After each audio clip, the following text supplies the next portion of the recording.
importance of vaccine and went back. And that is a success story to us. After taking my 5 whys, I realized that those healthcare workers, it's not as if they really mean to be rude or things like that. Some of them became that way due to the system they found themselves in. Sometimes they become short-staffed, had to work overtime with no support. And also, there's no reward for them after going through all that. And some are frustrated and bottled up. And we are all humans. We all have emotions running through us. So that is what I have been able to get from my root cause analysis. Thank you very much indeed. We're less than 2 minutes away from getting started. And you just heard an immunization leader from Nigeria sharing her experience, and it's just the first of many experiences we're hoping to share that you will hear and we'll be able to listen to together today. This is the final General Assembly from Learning to Action of the first peer learning exercise of the Nigeria Movement for Immunization Agenda 2030 Immunization Collaborative. I'm here, I'm Rida Sadki from the Geneva Learning Foundation together with Charlotte Mbu. We are going to be your hosts. But this General Assembly is not about us, it's about you. It's about health and immunization leaders specifically all over Nigeria, every state, more than 300 local government areas who came together just barely 2 weeks ago in order to work together, to learn from each other, to ensure that every child, every family is protected from vaccine preventable diseases.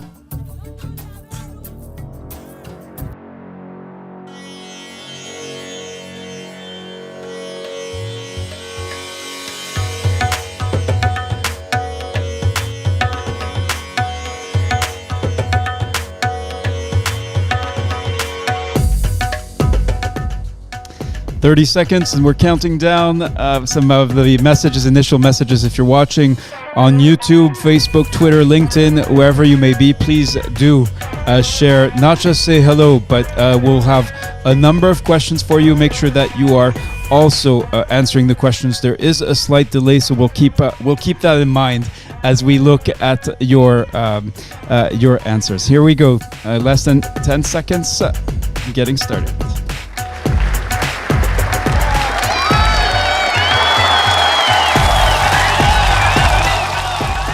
Right, a warm welcome to you. This is the General Assembly from Learning to Action of the Nigeria Movement for Immunization Agenda 2030. This is what we call the Immunization Collaborative.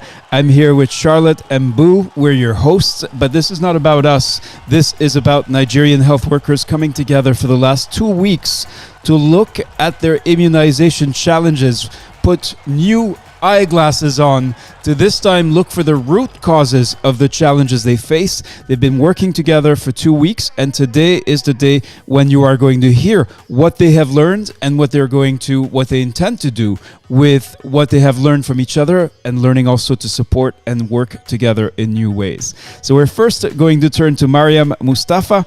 Mariam, you are of course a leader within the Immunization Collaborative of Nigeria. And the first question we have for you is to explain what is a collaborative in one sentence. Hello? Yes, we hear you loud and clear. Collaborative in one sentence, like I said before, it was multiple individuals that perform attacks. Yes, perfect. All right. And this is about the children who don't receive all of the vaccines they need. Each year, 4 million children miss out on vaccination. And the idea of the collaborative is that we can come together to help the country do better. Now, this is an initiative, a partnership of the Geneva Learning Foundation, the National Primary Healthcare Development Agency, and UNICEF. And what's going to be different today is we welcome and thank and honor distinguished guests from state, federal, and international partners. But we're placing the spotlight on those at the heart of the mission, the health workers who've been involved, participating, active within the collaborative. So, Mariam, I have a second question for you, which is to explain the last 2 weeks you've spent doing root cause analysis in a peer learning exercise. Are you able to explain what you did and what this exercise was, again, in just one sentence? Oh, and I think, we keep... Please go ahead, Mariam. It was something amazing, and I have the passion in anything to do with immunization because I love community and community members, and I want to be having any activities that will make me to be related or to do something together with the community members, because immunization is something great, something much more important. These people from the community, most of them, they don't have enough knowledge, or they are receiving misinformations about immunization and vaccines. So having a good contact with them, explaining the importance of vaccine and to prevent their children is good. All right, wonderful. Thank you so much, Mariam Mustafa. And you haven't told us what state, what area, what part of Nigeria, where are you actually from, and what do you do every day? I am from Kano State. All right, and what is your... That is part of the Nigeria. Of course. I'm working in tuberculosis clinic. But as from last year, November, I was in immunization unit for the first 12 years, providing immunization services.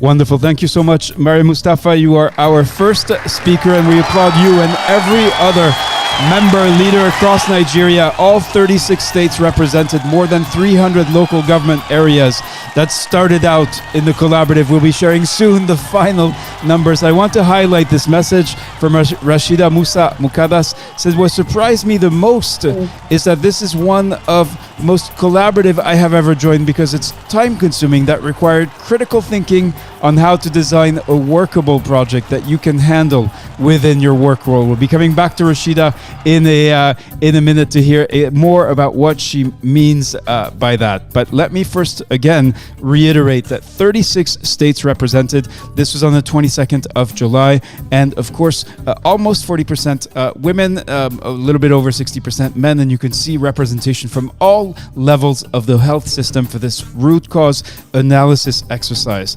Today we are concluding the first root cause exercise with our partners UNICEF and NPHCDA. This is a collaboration of the Geneva Learning Foundation, UNICEF and NPHCDA. And we have together with us in the Zoom studio many of those we honor today. And I want to tell you a little bit about who they are.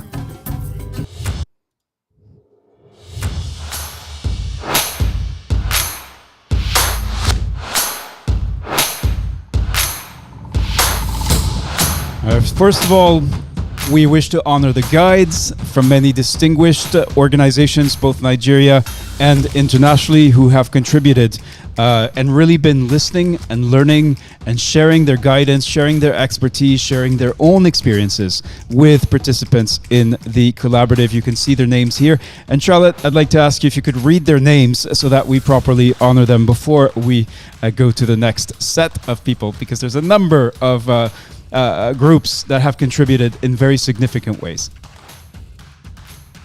Yes, right. So we have Abdul Mumin Saad, that's an advisor at USAID. Amaka Onubogu, that's part of the Nigeria Medical Women's Association. We have Aboma Otobo. We have Chijoke Kaduru. We have Homsuk Swoman. We have rather the chat text on the screen is kind of like, okay, thank you so much. Dr. Ibrahim Dadari, that's part of UNICEF partner to the collaborative. We have Dr. Ikeze Odingoma. We have our own consultant, Jenny Sukwera. We have Professor Rosemary Ogu. We have Scholastic and Jackie, that's SBC specialist. She's here in the studio with us from UNICEF Nigeria. We have Tokumbo Oshin, that's from Gavi, the Vaccine Alliance. And we have, last but not the least, Viviane Ihekeazu from Managing Director of Nigeria Health Watch, whom we honor and say thank you to today. We should thank and recognize these guides, senior immunization leaders who took time from their busy schedules to share their feedback, to share their guidance, but also to listen and learn. I'd like to turn to Chijioke Kaduru, who is on the list of the guides. Chijioke, we'd love to hear from you. What has been your experience as a guide? I know in particular you reviewed some of the initial root cause analyses projects that were submitted. Chijioke, are you able to speak to us? I'm asking you to unmute Chijioke Kaduru. Yes, please do introduce yourself. Tell us what is your day job, and then tell us what you learned from being a guide on the side for this very first peer learning exercise of the collaborative. Hi, Radar, and hi, everyone. Thank you very much for inviting me to speak on this. My name is Chijioke. I'm a public health physician. I spent the last decade or so working across polio eradication and the immunization program. On a day-to-day, I oversee some of the work that we do as a team, providing technical support, to immunization programs at national and subnational levels in the countries that we work in. And for me, as a guide on this collaborative, I think what's been most exciting has been how good a learning opportunity that it has been. Being able to see the granularity of the thoughts of different colleagues around the day-to-day challenges that they have. While some of these challenges are similar in many settings, the local context and the nuances that shape these challenges clearly make them a good opportunity to engage, to interact, to understand them better, and to start to also see the ideas that colleagues have about how to solve those problems. So all in all, for me, it's been a really enriching experience. It's been great to see some of those challenges and the proposed action plans, and we really look forward to how we can take some of that work forward as well. Thank you, and over. Wonderful. Thank you very much indeed, Chijioke Kaduru, one of our distinguished guides on the side. Next, we wish to honor our Nigeria alumni ambassadors, and they are really the heart and soul of the collaborative, because long before the launch of the collaborative, they were already at work speaking to their colleagues, spreading the word, sharing why they think participating in peer learning activities in the movement for immunization agenda 2030 is worth doing for themselves and their colleagues. So we wish to honor them today as well.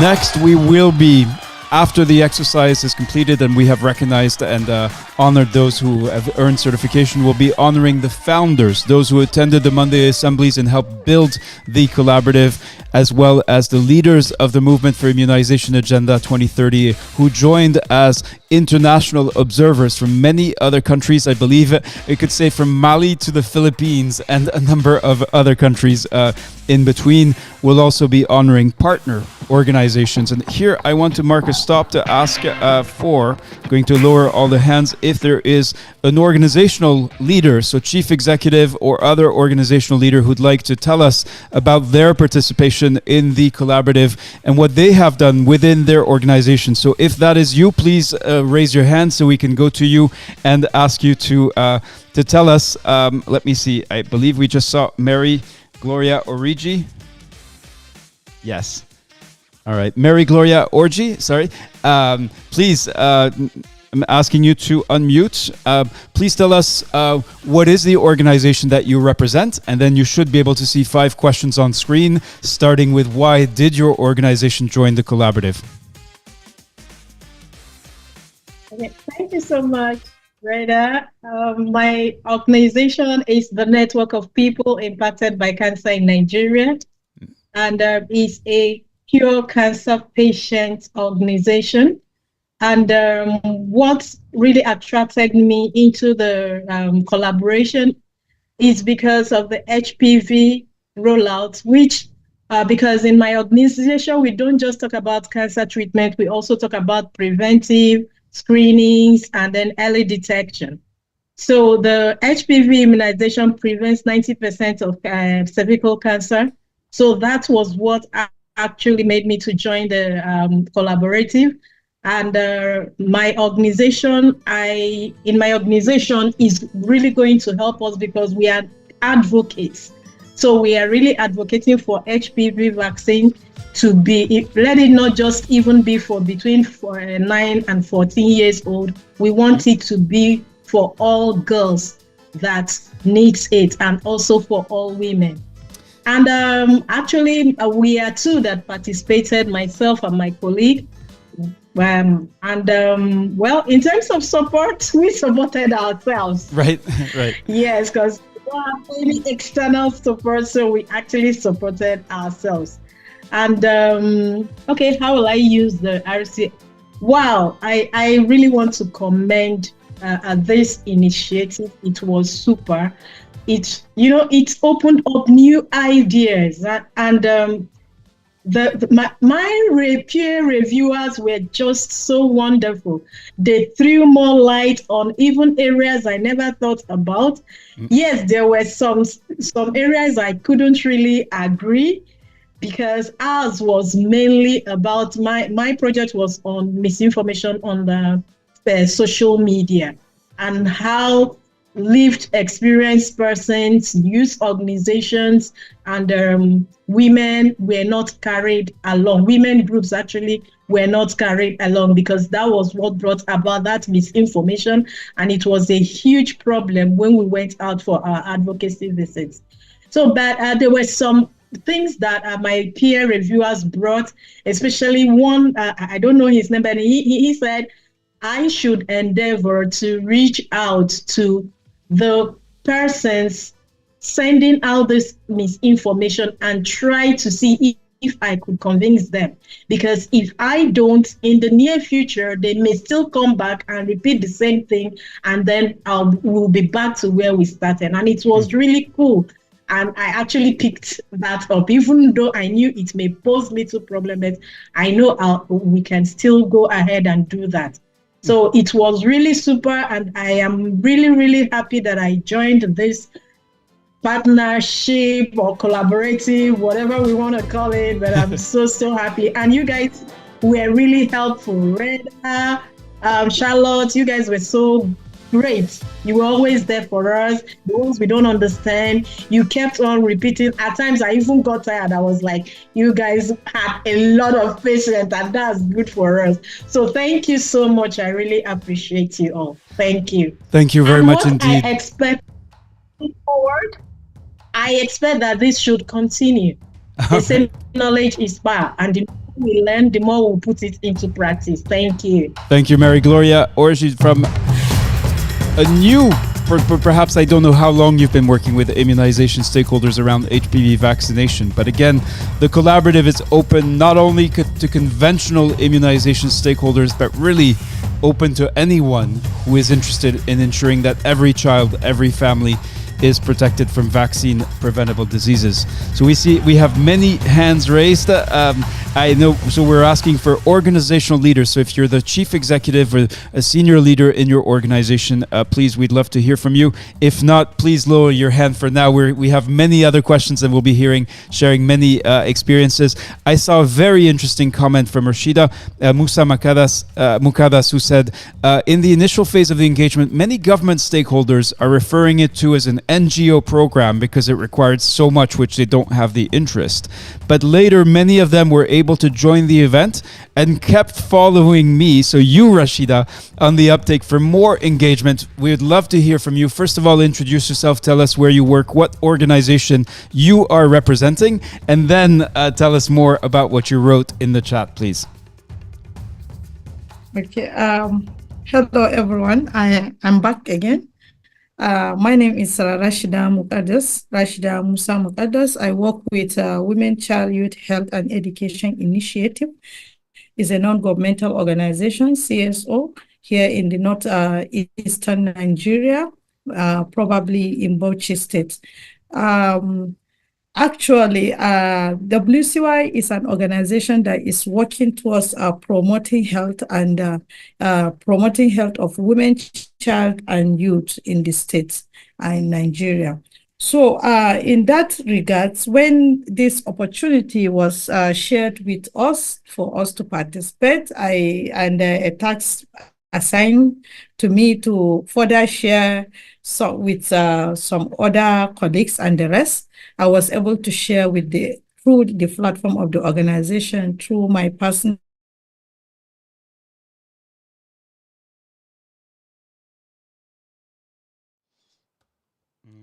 Charlotte, at least I've lost Rashida. Have you?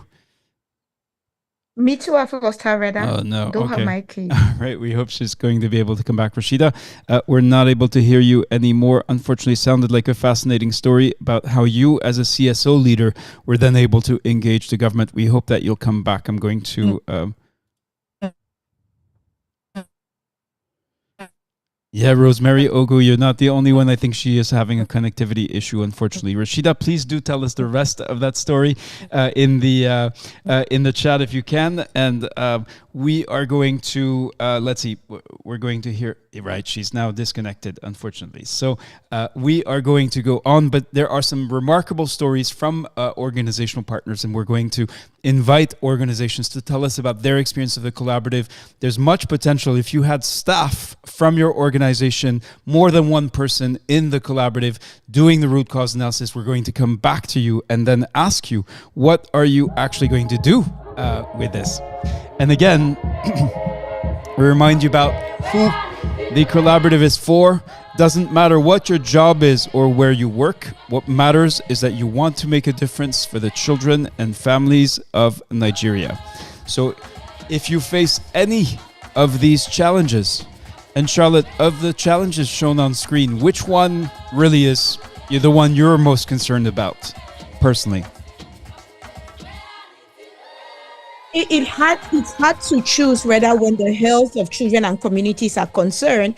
But having been a surveillance officer for a number of years, I'm most concerned about, the recurrent outbreaks of vaccine-preventable diseases like diphtheria, measles, and yellow fever. But each of these challenges actually speak to me. All right. And if you are listening online on YouTube, Facebook, there's a remarkable number of people on Twitter who are following today's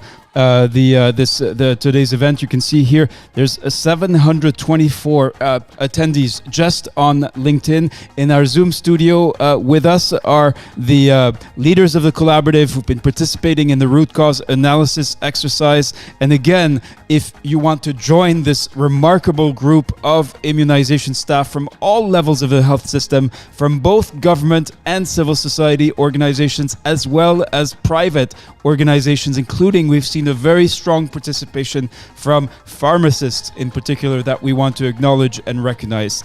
If you have any of these concerns with respect to immunization, for example, if you are working with poor people in cities, with people affected by conflict, with people in remote, rural, or hard-to-reach areas, if you work with any of these groups, we especially encourage you to join the collaborative. We have just concluded the very first peer learning exercise, but this is only the beginning of moving from knowledge to action. And you can see the page here. If you have not yet seen this page, you should be able to easily find it by searching with Google, for example. How you join the collaborative is you first register your interest, you share the call to action, you complete your application, and then you join the following Monday for the next actions. All right, we're going to go back now to our immunization leaders of the collaborative. Why should your colleagues join the collaborative? So we're going to go to Angela Emmanuel. And this is the question we're asking now. Of course, you're going to Angela Emmanuel. We're asking you to unmute. Yes, do introduce yourself. Tell us what state, what area you're from in Nigeria, and then what you do, what your experience of the collaborative has been, of course, in a few words. And then what would you tell your colleague who says, well, I don't see what the point is. This looks like a waste of my time. What would you tell them in response? That's what we'd like to hear about. But first of all, do introduce yourself. Thank you very much. I'm Angela Emmanuel from Lagos, Nigeria. I'm a nurse. I'm the founder of the Nigeria Cancer Foundation here in Lagos. we are into cancer awareness, screening, and the navigation, like the previous speaker briefly explained. It's quite exciting to share my experience with you people concerning this root cause analysis. It's been very, very interesting to me. It made me to move a step further to find out loopholes that I could be able to cover regarding to vaccine resistance, which we actually experience in our community. Yeah, and the question you asked me, why should my colleagues join? I feel my colleagues should join because we still have a very long way to go. My colleagues should join because we need people to sit in the community and talk to people one-on-one. From the experience I had previously, we came out jumping, asking people to come out to accept the vaccine. It didn't work. In fact, that's actually what gave room to the anti-vaccines to come against us. So I'm thinking that my colleagues should come out. Let's sit down and discuss with these people. Our motive should be education. Our motive should be the awareness, not just asking them to take this vaccine. And I believe that by the time they come out to join us, to make them see the importance of the HPV vaccination, we'll be able to make a step further in our vaccination outcome here in Alumosho. Thank you. Thank you, Angela. And so you are the second organization, and this is not by accident, that works on cancer prevention and as well as perhaps information and who knows, maybe diagnosis. Very interesting to see that you have found a welcoming home in the Immunization Collaborative, as you may not be a traditional immunization stakeholder, but a warm welcome to you, Angela. So this is a question, why should your colleagues join the collaborative? I'd like to lower all the hands. There are many hands raised. We'd like to ask you, I see Rashida Musa Mukadas is back. She was going to tell us a story of how she is a CSO leader, but she saw initially skepticism from her government partners in Northeast Nigeria about this collaborative. And then she saw them, I believe, Rashida, you told us that they warmed up to the idea. Let me see if we're able to, so she's muted again. I'm just trying to see if we can get her back so she can finish telling her story. Rashida, but we're back with you. I'm glad you were able to reconnect, and I hope you can finish your story, please. Okay, well done. Thank you. Thank you, Rada. Actually, I was able to share this opportunity with the government because I worked in collaboration with them as the ED Executive Director of the Women, Child, Youth Health and Education Initiative. We have a good partnership together with the Ministry of Health, Primary Healthcare Development Agency, as well as the Control Emergency Centers. So this opportunity was, I was glad by sharing this opportunity with them, encouraging them to be part of, to have an active participation. Even if they register, they can be able to participate fully. Because I believe it's not only us that can walk through to penetrate through and bring a change to our issues that we have on ground. And reaching the voices of the grassroots communities can never be heard if they are not there to drive to make the changes. Though the partner, we cannot make changes because they are the wheelers, they are the rulers, and they bring changes to us because everything goes through them. What I encourage them is that this is your issue. You are the one handling such agency, and you are the one handling the government. You are the one ruling us. If we make suggestion, we bring more ideas, it will not work without you. So this is your work. No one can decide for you. It's you that will decide for us. If we show you our problem, you are the one to handle it. They say, okay. Because we thought this is time consuming and we cannot waste our time to attend to such activities because we have so much to do. I make emphasis, I make narrations, a lot of citing examples for them to come on board and join me towards making them to participate. So this is what happened. And I encourage my people in my organization. All my colleagues was, me, I don't have time. I cannot participate. So much to do. We cannot leave our activities. I say every activity should be done. We can Yes, be doing it because this is it only happens in 3 to 4 hours in the evening. So you can do in the morning activities, primary assignment, and move to the other quality collaboration activities, because we want to make stronger efforts towards bringing changes and to drive and to speak with one voice. Every partner in Bauchi State, I was able to reach out to them because I am part of the coalitions of CSOs in Bauchi State. I was able to support them towards writing of their proposal, writing their root cause analysis. And thank you. Over.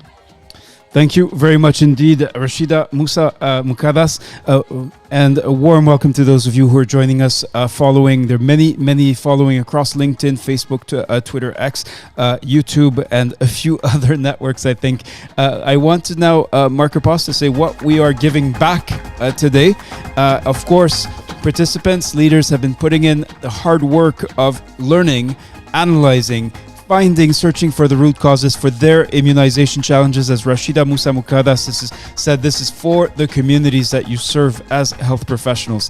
You know that during the launch event on the 22nd of July, we honored the commitment that we have at the Geneva Learning Foundation to share back the experiences that you share with us. And we published a first collection of experiences shared. And these are the unedited, unfiltered accounts from over 270 health workers across Nigeria who offered insights into the realities of delivering immunization services worldwide. We asked 2 questions. Can you tell us about a time when you tried a new or creative way to solve a problem in your community? And then we also asked you why you wanted to join the Nigeria Immunization Collaborative. So I'm very pleased to announce that today we are publishing and releasing the second volume of these experiences shared, and this is health professionals from all over Nigeria who once again have shared, and really new people who have shared what their experience of immunization on the ground. And you can now download these collections. You may not be able to see them if you have received the formal invitation by email. You'll be receiving the link. Otherwise, you can search for these experiences. This is the second volume. I'd like to ask Charlotte to read the next 4 that I'm going to show on screen. And really, these are just small excerpts of insights, not so much the experiences shared, but from the peer learning exercise itself. Charlotte, here's the first one. Issues seem to be simple, but they are interwoven. A solution requires multiple approaches. Challenges we face in our communities are not limited to us alone. Many face similar and even more challenging issues. Root causes often have systemic issues that need to be addressed in order to be solved. I learned how to do a root cause analysis. I realized that vaccine hesitancy is not the only reason for missed vaccination. These are just 4 of the takeaways that you took from this root cause analysis exercise over the course of 2 weeks. And we are giving back to you everything that you shared with us so that not just you, not just your colleagues where you work, but everyone can benefit from your experiences, your insights, your expertise of what works in order to progress immunization and to make sure that you are tackling the correct causes of the problem, not one of the many symptoms or not something else than what is causing the problems that are hindering, that are barriers to immunization where you are. So our next question is, we're going to lower all of the hands and ask you again to raise your hand once again if you'd like to take on this question. What surprised you the most while you were doing your root cause analysis? So we have many hands up. I'm going to go to Charlotte go ahead, Charlotte. Who shall we hear from now? All right, Charlotte herself may be having connectivity problems. Yeah. So I've been asking too. So we have Mohammed Nasir Reda, whose mic is already unmuted. And then afterwards, we'll listen to John Emmanuel. So we have been listening to so many women. Now let's apply a bit of our rules of fairness. All right, Mohammed Nasir Umar, tell us where you work and who you are, what you do every day for immunization, and then tell us your experience of root cause analysis. Really, this question is what we're interested in. What surprised you the most while you did root cause analysis? But first, do introduce yourself. Thank you for the opportunity. I am Mohammed Nasir Umar. I am a JSI Happy HPV program associate in Zamfara State, supporting HPV vaccination and routinization in Zamfara State. What surprised me most while I was developing my root cause analysis is that ability to have insight about that critical thinking about how to provide solution, deep dive solution to the particular challenge I identify that hinders immunization. The root cause analysis really widen my horizon on how I think around the challenges. The 5 whys techniques approach was really helpful. Though this is not my first time actually applying this particular using this template of root cause analysis, but this collaborative learning approach really was so insightful, and I used it was great experience. Part of the root cause analysis that really surprised me is that part that you apply the 5 whys techniques.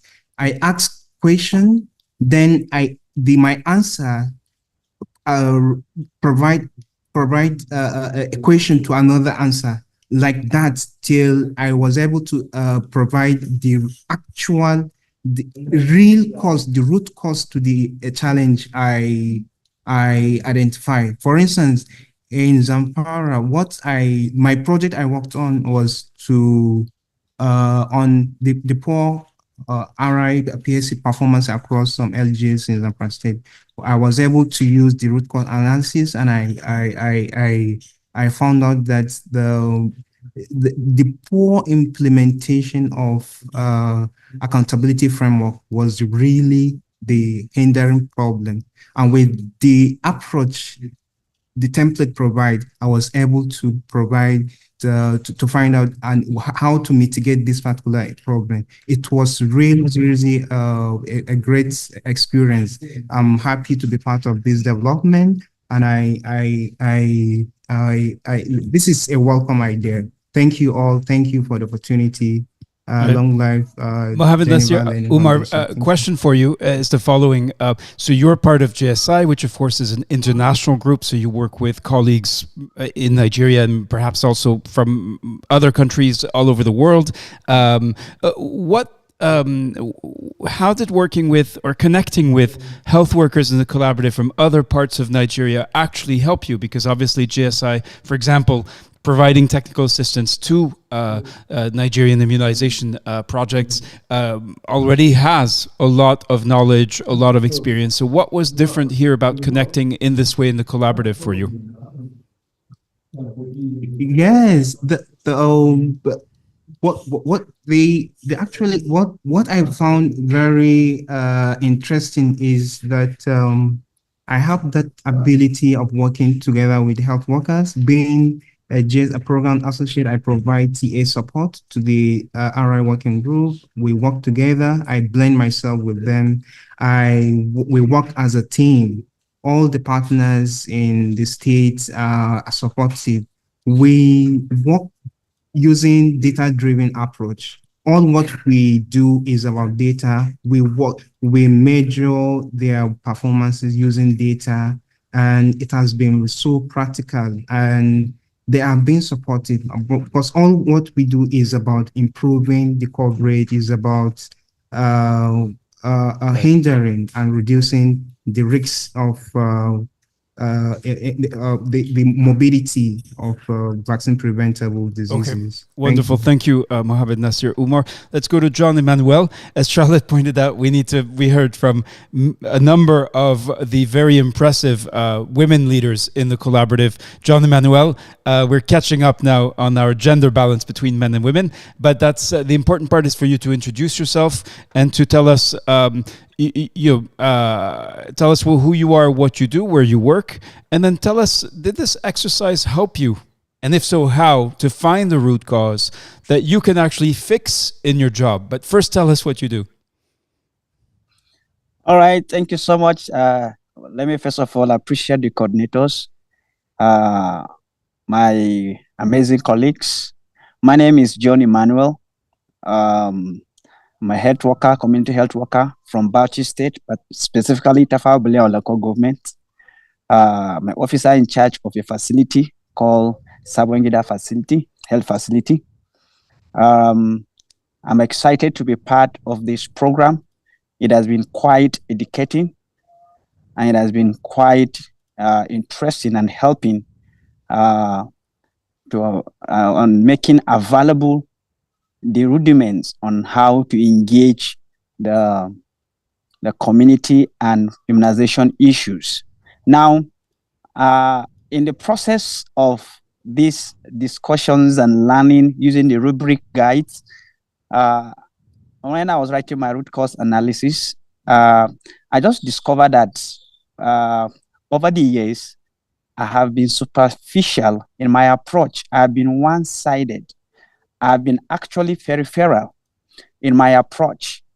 So during the root cause analysis, I was able to identify the broader perspective of identifying the challenge and then fixing it as it affects my job here in the community.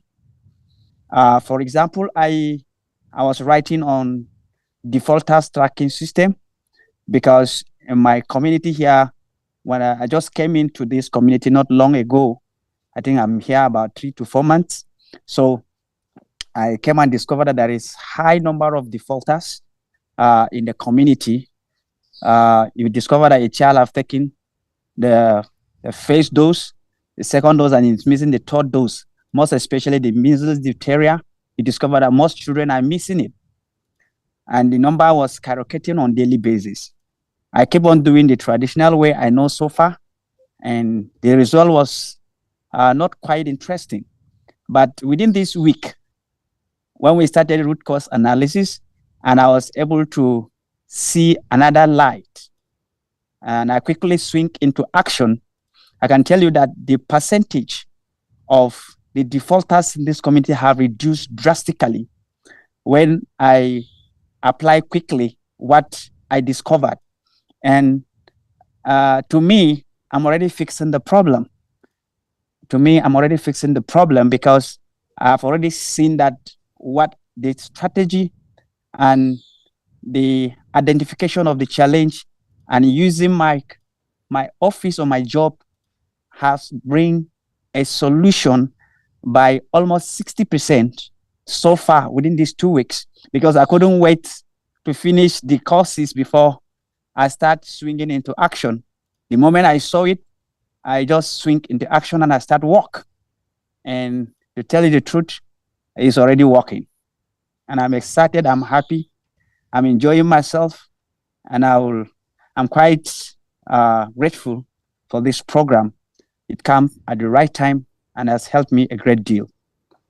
Thank you very much indeed, John Emmanuel, and all the others who've shared some of the answers to the questions we've asked you now. Just for those of you who were not part of this first peer learning exercise, and also for those of you who were, we want to take stock and just briefly recall what we did and how we did it together, connecting health professionals, immunization professionals, leaders from all over Nigeria, every state, more than 300 local government areas, And it was just 2 weeks ago, Monday, the 22nd of July, was the launch event with over 4,000 participants registered. And what we asked you, you keep hearing about root cause analysis. And of course, if you were part of the exercise, you understand. But you may be wondering, what exactly is this? What did they do? That sounds like it had a remarkable effect. And first, we ask you to explain your immunization challenge, to pick one problem with vaccination or vaccines in your area. Second, we asked you to ask why 5 times. So you ask why once, and then you ask why about the answer to the first why, and so on. And that gets you to the main cause or the root cause. But then we asked you to take a step back and think and ask yourself, if you found the root cause, can you actually do something about it that is part of your job? You're not something that is too big or maybe too small for you. After that, we ask you to explain, if you were actually able to do something about this root cause, what difference it will make. And then we ask you to explain, well, what could you actually do? And make sure it's not the same old thing that you've been doing in the past, because otherwise you will get the same result. And that result was not enough to overcome the challenge. So in a nutshell, we spent 2 weeks doing that with participants giving and receiving feedback to each other. Now we're still reviewing. We were overwhelmed. More than 400 root cause analyses from all over Nigeria. It is going to take a little bit more time to review them and to give feedback, but also for participants, I believe probably in early September, we will announce with you and we'll work with you to see if there is interest in inviting participants to present their root cause analyses in front of the partners, and we'll try to organize that. But first, today we want to get a taste, a flavor of what were the root causes, what were the immunization challenges. I'm again going to lower all attendees' hands, and I realize that a number of you are guests of honor that we specifically invited to speak today. Apologies, as you can see, there's so much. We did not expect this level of response for what was really just the last session of this root cause analysis exercise that has turned into much more than that. We thank you for that. It also means we are overwhelmed. So I'd like to go to Fatima Zahra Abubakar, who is the first to raise her hand back up. Please do introduce yourself. You are a very important role within the collaborative because you are a teacher, Fatima Zahra Abubakar Otaru. Do introduce yourself and tell us what your immunization challenge was, what the root cause was, and how you know that you got it right. Hello, everyone. Good evening. My name is Mrs. Fatima Zahra Abubakar. I'm a senior lecturer with the College of Health and Technology in Bauchi State. That's what I do. Yes. Wonderful. And tell us about your RCA, because you're not necessarily every day in the field. So what was the challenge that you chose and what did you find? My RCA was relating poor vaccine potency in rural communities with youths on motivation to pursue their career in immunization services. It was basically revolving around the youth on motivation to pursue their health, to pursue their career in immunization services. From research or from understanding from my own perspective, most youths nowadays are practically not even interested in pursuing their career, especially to become community health workers, because that's basically what I do. I train community health workers professionally in an educational setting, which is what we do in the Galaxy College of Health Technology in Bauchi State. So what I found out, I had to do my 5 whys, and I realized, okay, what is this? How can I relate vaccination with education or with youths on motivation? And we realized that, okay, this was because first and foremost, it had to start with poor infrastructure and poor infrastructure. And why? This happened because of the poor system, which we have, unfortunately, in Nigeria or most areas in Africa. They say, okay, why are these youths unmotivated? It happens because of hesitancy and refusal. Most of these youths have seen that, okay, whatever they do, there's not even much value to them, because let's just be honest, Africa or Nigeria is quite poor. We have more people that are not financially stable, and whatever it is they want to venture, it has to be something that is going to be beneficial to them financially. And we realized that, okay, going into the field, there's little remuneration, the system is not even conducive for them to even venture into it. Poor road transportation, inefficient alternative power supplies and transportation system for them to be encouraged to participate in it. And most of this vaccination for them to venture, they are in hard to reach locations. So there's not even anything, and they are looking for ways to leave their remote areas to come into the city. So how are we now telling them that it is okay for them, it is good for them to come to school and study and become community health workers, and they will go back to such villages and go and practice there? So when I worked with or researched other people and I was able to look at other people's root cause analysis, some people actually said that they are working with older women, or the people that actually go ahead with the vaccination are older people. Sometimes one particular person said there was an old woman that they had to tell her that she should go and bring her child to come and engage in the immunization practice, because there was no way she was going to be able to even go from the villages to go and administer the vaccines. So that was what I found out. And we still had to look at, okay, what is the root cause of the immunization, which I looked at, and I saw how my job could fix it as a healthcare educator. There's no way we can keep telling people that they must venture into this if truly it's not going to be beneficial to them. Obviously, and a lot of children need this vaccination. We can't keep saying the older people are getting older. The younger generation need to also see how they are going to how to contribute into this system, and it continues, because if we are not even able to educate younger people, the older people are getting older, and everybody, it will stop at a particular generation. We eventually find out that more people won't be able to get vaccinated if younger people are not willing to be educated and go into this venture. And at the end of the day, we talked about nepotism. People that are not even professionally trained are now given this opportunity to go into vaccination. You see where people have to give their uncles, their cousins, their nephews, their nieces. At the end of the day, they are being paid the little stipend that they are giving, but they don't do the service they're supposed to do. Some don't even go to the villages. I remember at a particular time, there was something, before I started working as a health educator, there was an organization came and said they want to give vaccination to people, which a lot of people, engineers, catering, cooks, chefs, registered themselves to partake in this immunization service, and none of them went. I personally was pained. Like, I think this thing is so personal, as if. But if we're not passionate about all these things, there's no way we can achieve what we want. How can you give a chef this role? There's no way. They didn't go, and they just collected the stipends. Meanwhile, the people that are supposed to be engaged in it, that are professionally qualified to do this, are not even given the opportunity, because they either know the person, somebody that knows somebody that is going to be. So it's just sad, and it's just unfortunate, but that's what we have. Fatima, I hear your deep knowledge and experience with all these issues. What I did not hear is you digging for that root cause and then getting very specific about what actions you're going to take. We're not going to have time to dig deeper with you, but we certainly encourage you to do so.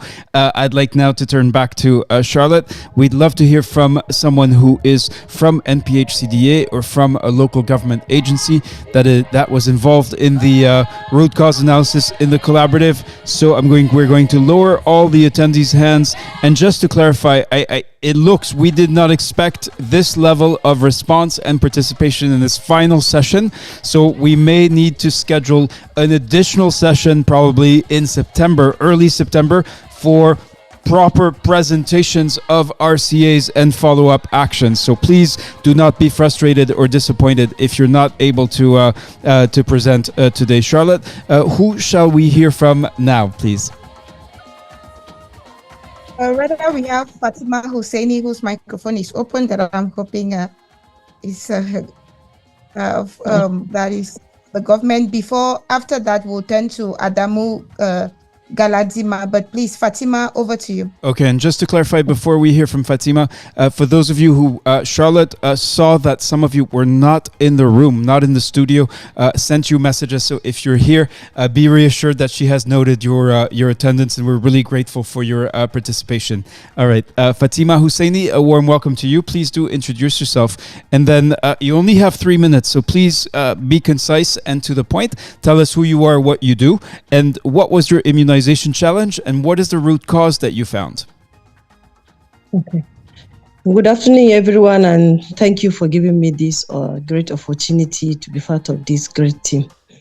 What I learned from, or what the root cause of my Can you tell us challenge first is where you work and what you do, please?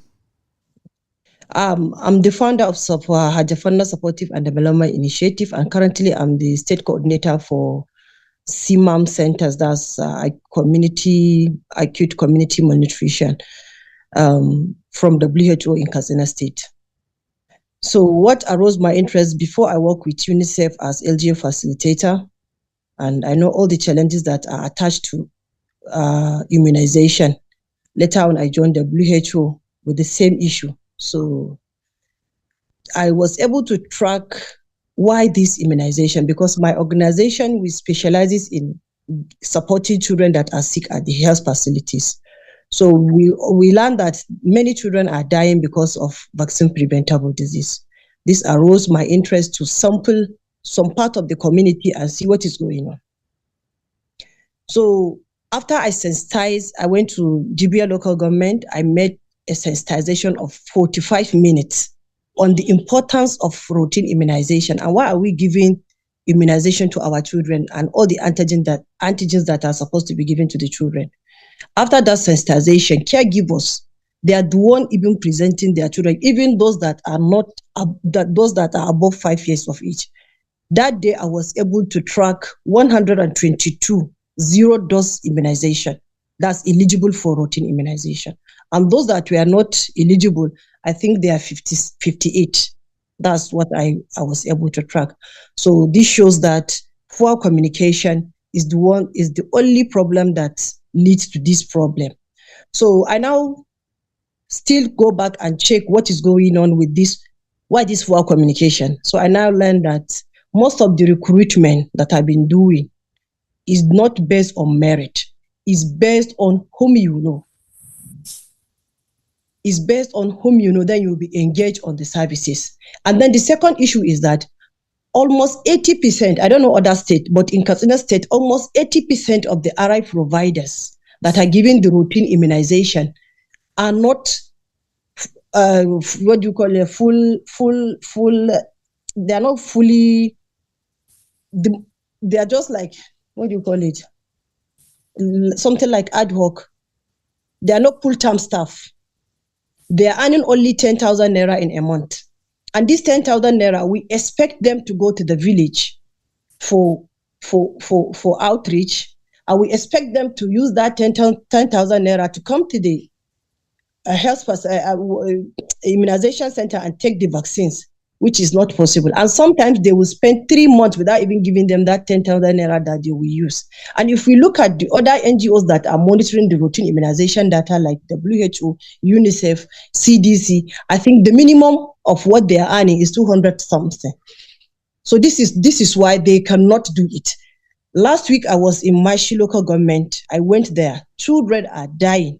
Children are dying at the CMAM centers because of, if you ask the caregiver, she will tell you that they did not receive the vaccination. So now it has happened that even if I conducted the sensitization, even if they need to be vaccinated, I cannot arrange for the, what do you call it, the RI providers to come and do the vaccination. So this is after I saw this advert, because I have concern of how we are losing children. So that's why I say, let me join. Even if I know maybe many of people that are joining this, maybe they don't know this problem, but this is what is going on. And currently, I blame the NGOs, because if you recruit somebody to go for routine immunization, let's say me as an LGA facilitator, there are so many facilitators that are that are working with the same NGO for more than 10 years, and still the routine immunization is very far in that particular local government. So I think there is need for the agency to look into this problem and see this, especially this first step of component of real micro planning is very important. That's management, planning and management of resources, both financially and human resources, is very, very important. And like other places, like in Katsina State, we have many volunteer community mobilizers. They are collecting money, and I use them. And in front of them, I was able to track all this huge number of people that are not receiving vaccination.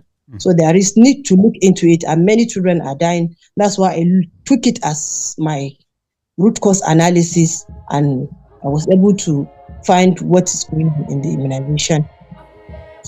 Thank you very much indeed. All right. Charlotte, so we are now we've heard from civil society organizations, and of course CSOs are critical to immunization, are important to immunization. We've heard from organizations that work on cancer prevention and information and support, and that is critical to HPV vaccination. But we have not yet heard a speaker, a root cause analysis from someone who works for NPHCDA, who is full-time staff at the state or local government area level.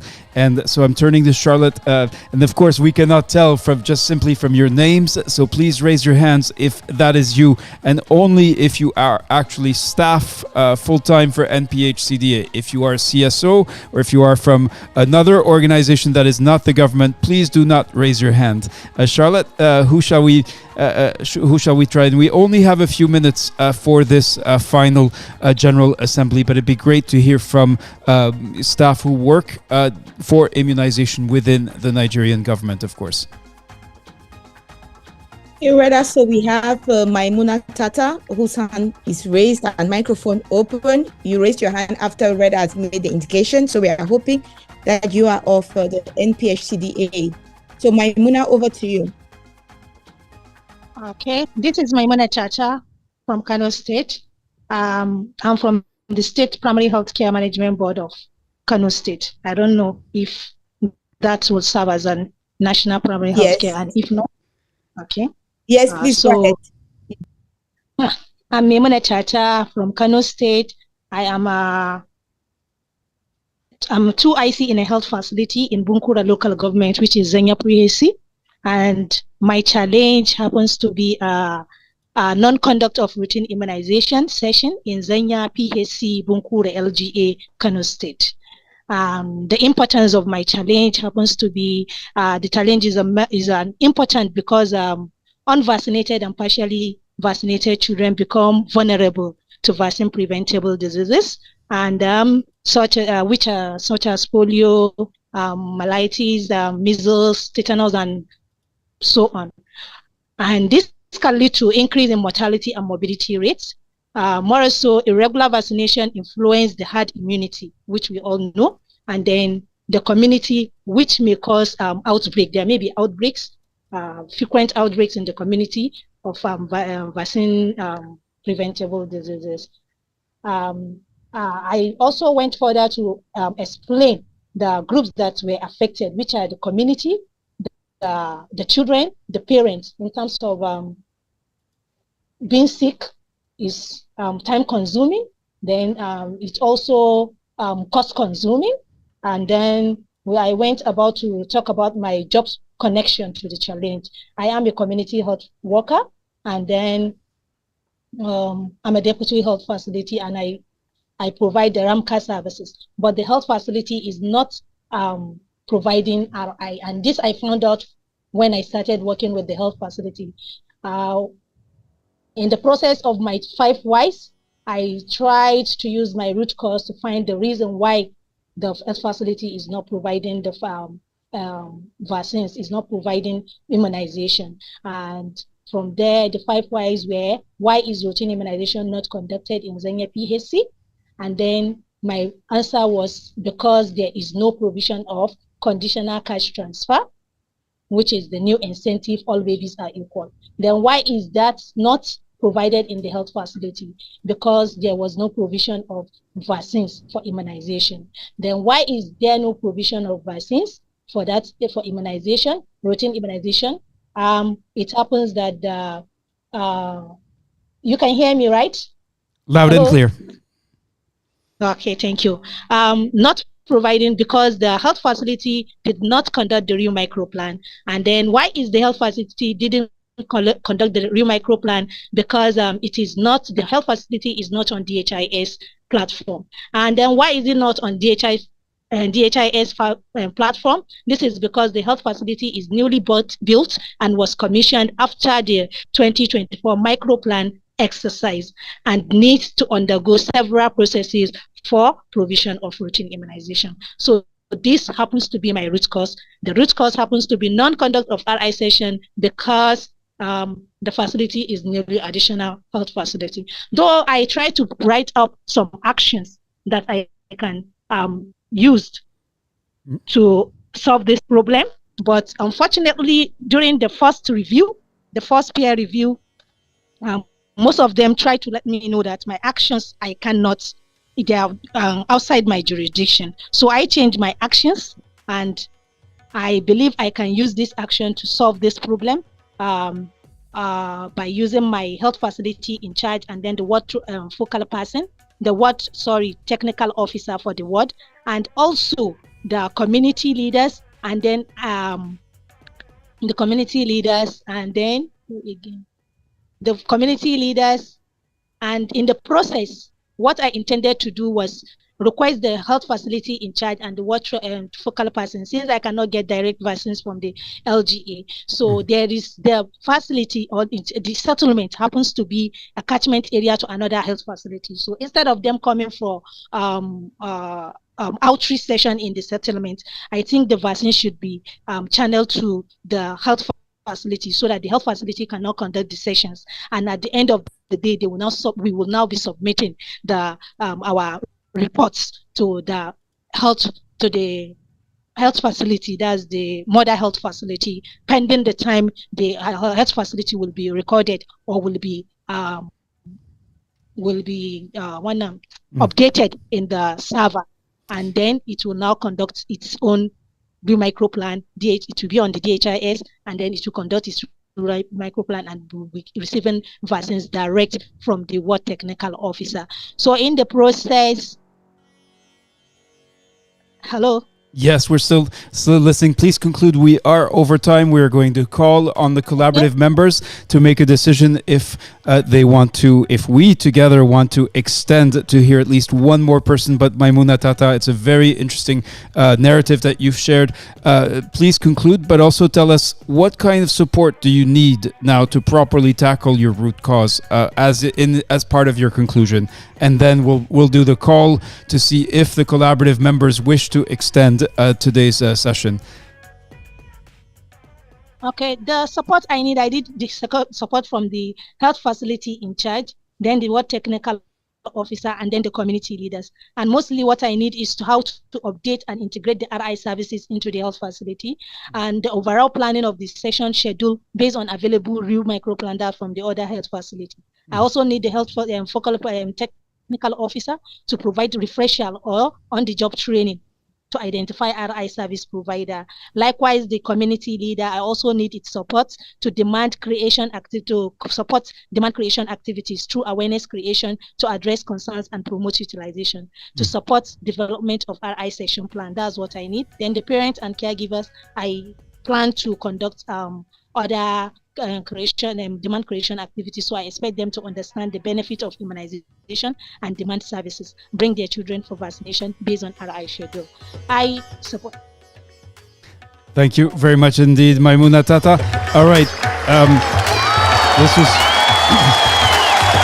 All right, we are now already 5 minutes over time. We apologize for this. We're respectful of your time. We know that time is the most precious resource. If you work for health, you work for immunization.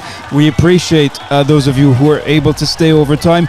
And Charlotte, I believe we're now going to call, as we do in the collaborative, if you would like us to extend this session to hear from more voices of your colleagues, remember we will be scheduling. It sounds like we need to schedule at least one more session in the near future. But if you'd like to hear from at least one or two more people to hear the root causes of their challenges, please type yes into the chat. If you are on YouTube, LinkedIn, Facebook, wherever you may be, please type yes if you'd like to extend. If we have at least 50 yeses, I think there are now 250 people just in our Zoom studio who are guests of honor, and many more across, in particular on LinkedIn with over 700 people. So we need to see a lot of yeses in order to determine that the collaborative members really wish to leave the session. And of course, sorry, to stay in the session, to extend the session. And if you need to go back to your daily duties, we understand, of course. If you need to get home, if you have family duties, we understand. But it looks like many of you are ready indeed. I'll just show you here a little bit of the what's happening in the studio here. You can see many yeses, and also coming in via social media. So Charlotte, it sounds like we are going to hear from at least one, maybe two more speakers. Who shall we hear from next? We're again looking for someone who works for the Primary Healthcare Development Agency and or for NERIC, for the Nigerian government at whatever level, state or LGA or ward level, to tell us about their root cause of their immunization challenge. Charlotte, over to you. We are turning towards Esther Sharma. Your mic is unmuted. Over to you. Good afternoon. Good afternoon. Okay, my name is Esther. My name is Esther Sharma from Nigeria, Nasarawa State. I work with NPHCDA in the local government area in a primary care facility. So I was able to get my root cause analysis, and my root cause analysis, the first main challenge was low turnout for immunization. But at the end of after asking my 5 whys, I was able to realize that the reason why people turn out low for immunization is because there are no health workers in the facilities to attend to them when they get there. I am the RI focal person where I currently work, and when I went there newly, I asked a lot of people, why don't they come to the hospital for immunization? And they said when they come, they don't find anybody to attend to them. So it's really discouraging when you leave your house, you leave everything you're doing, come to the hospital, and there's no one there to attend to you. Is discouraging. So that is why most of them don't come. So we are lacking short of human resources and health workers in the rural areas to help give immunization or enlighten these people about immunization. And some of them are willing to do it, but when they come, there is nobody there to attend to them. So that is my root cause analysis. And I was able to my solution there is that since I went there, I try to be available every routine immunization day. We do our routine immunization once a week.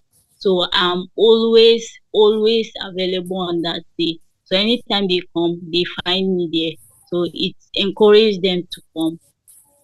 Thank you. Thank you very much indeed, Charlotte. Let's hear from at least one more person before we close this session. But I think it will make more sense if we check then with the collaborative, if members of the collaborative are interested in really joining and supporting and participating and presenting in another session, so that many of the guests of honor who will not be able to speak today, unfortunately, will be able to present their root cause analyses. Let's hear from one more person from the government at whatever level, and then we'll go to Jenny Sequeira, who's been really embedded as part of the collaborative, and we'll ask her for her reflections before we go. So who shall we hear from next, Charlotte? Rather, I had been hoping that we're going to go a little bit out of Nigeria to hear from Kenya, because we had just to honor movement leaders from other countries who participated in the collaborative very actively and supported Nigerian colleagues. But if it's necessary to go to a government worker, then it's going to be Zainab Usman. Lilian will definitely listen to you on another occasion.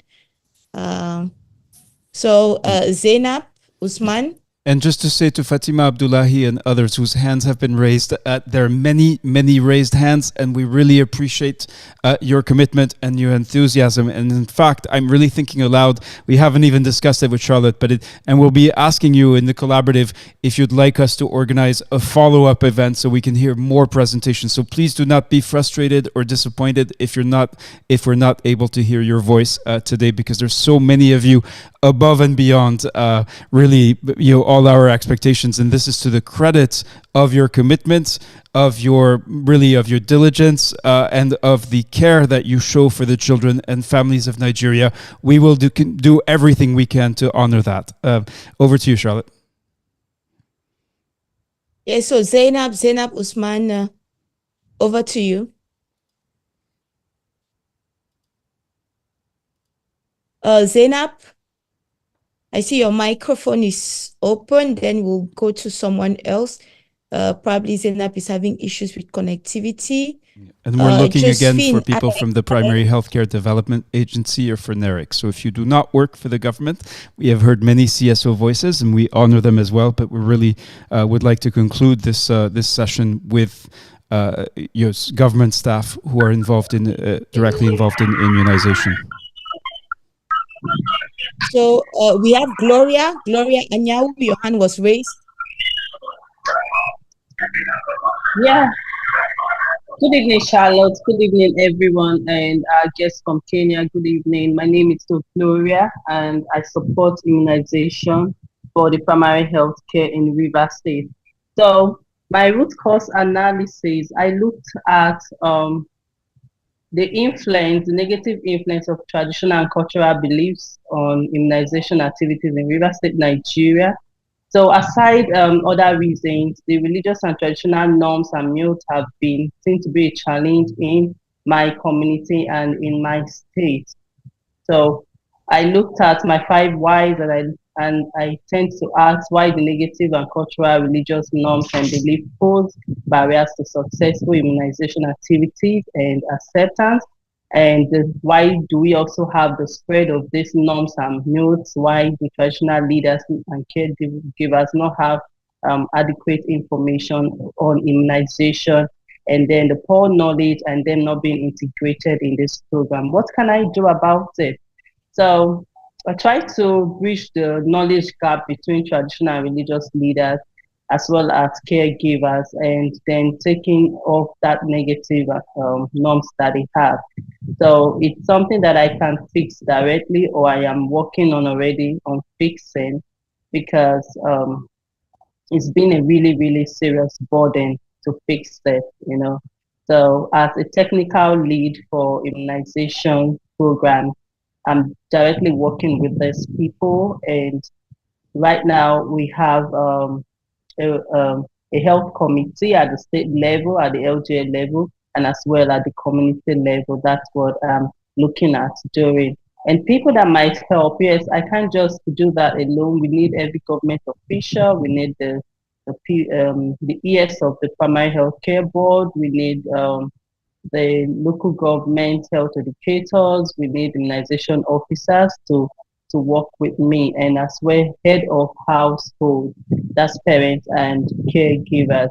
So the problems that we might face is resistance of these stakeholders, and obviously logistics, especially funding for trainings and seminars, advocacy visits to these traditional leaders and religious leaders, and trying to get them educated on immunization programs. Yeah. So fixing the challenge would make things better, obviously, because for a setting like Nigeria or in Rivers State, you see that people either listening to their traditional leaders or their religious leaders. So they have high influence on them. So if they are now well informed, immunization coverage will increase. There will be reduced vaccine hesitation and rejection, and there will be reduced non-compliant cases. And you see more children will be vaccinated. So to fix this challenge, as I've mentioned earlier, I'll have to identify the important stakeholders that would work with me and hold town hall meetings, advocacy meetings, engaging and dialoguing with them. And it should not be a one-off thing, it's a continuous thing until things get really better. So it's all about integrating these traditional and religious leaders. And that's it from River State, Nigeria. Thank you.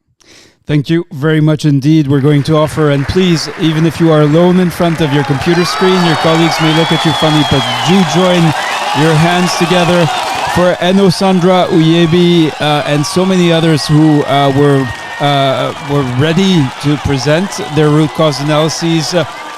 We are going to honor you by organizing an additional session. I think this is really, we absolutely have to do this. It is our duty, given the level of commitment in the collaborative. I believe that is the least we owe to members of the collaborative. We do have to close this session. However, this is not the end of the collaborative. This is only the beginning. We're going to be discussing with partners, both UNICEF and NPHCDA, of course, but also all of the organizations that have joined the collaborative. Will be following up with you to see how useful or not the collaborative is in your organization. So that is very much what we're looking forward to. There will be next steps. Keep an eye on your inbox. This peer learning exercise is officially closed, and we can now do one last thing. And that is... Thank you, Esther Shama. So that is to honor the 409 participants who submitted a draft RCA.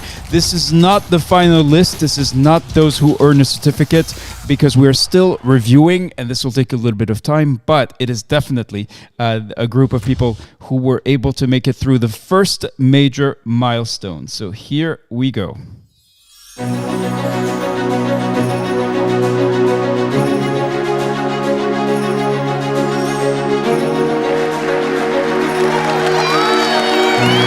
Alright, so the names you see here this time, this is not just applicants accepted into the collaborative. These are the individuals, the immunization leaders from Nigeria and observers from a few other countries who, by the deadline, had actually submitted their draft root cause analyses, the learning process. This is an extremely important milestone of the learning process. If you see your name on this screen, it does not mean you have earned the certificate, but it does mean you made it through the very first milestone of the collaborative.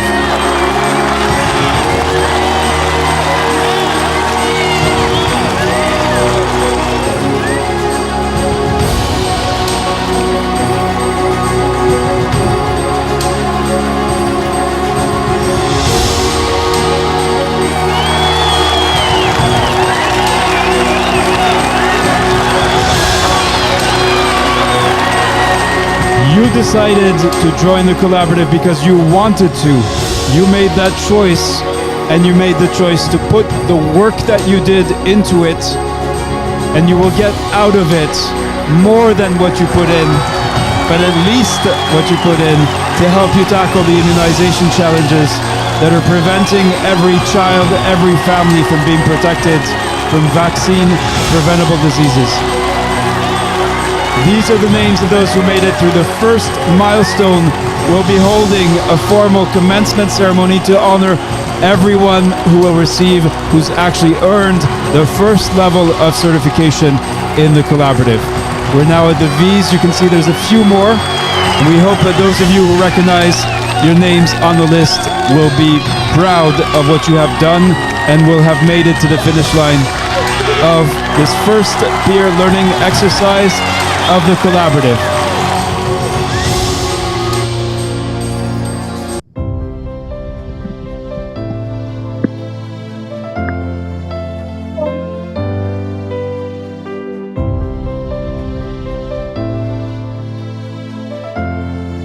We're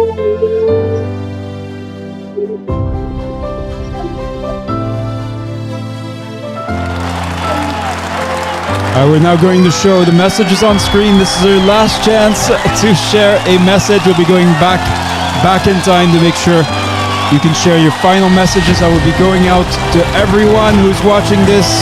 Over 700 on LinkedIn, over 1,400 registered for today's Zoom studio.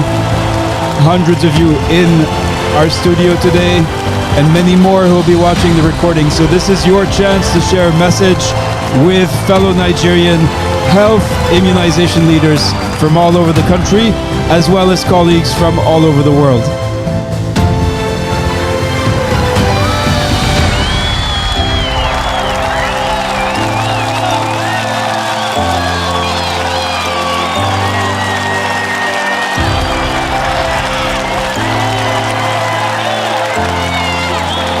And I'm having trouble keeping up, I'll be honest, because there are just too many messages, but thank you.